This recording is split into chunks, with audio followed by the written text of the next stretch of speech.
aku dekat Decathlon Sri Damansara ni.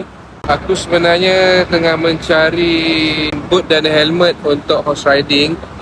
Aku dah pergi Decathlon KL East, tak ada. Decathlon KLCC pun tak ada. Rupanya dia ada dekat Decathlon Sri Damansara ni dan juga Decathlon Shah Alam.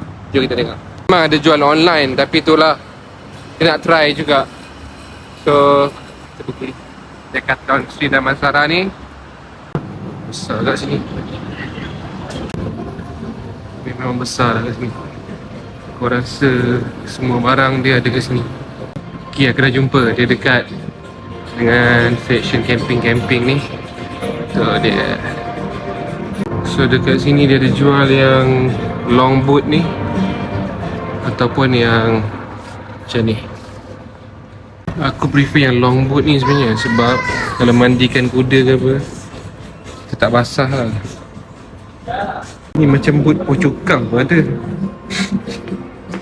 Sebab dia PVC, tapi dia selesa lah. Selesa je.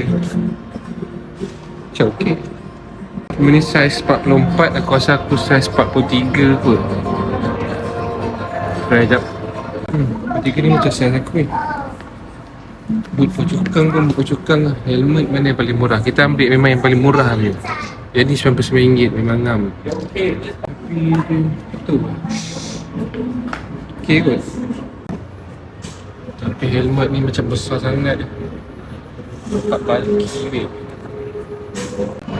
Aku decide nak beli dua ni lah. PVC tapi dia memang selesa guys. Satu lagi dia kena pakai stokin panjang ni. Settle. Tapi sini memang besar guys. Puas tak kalau pergi sini. So total guys, kerugian 217.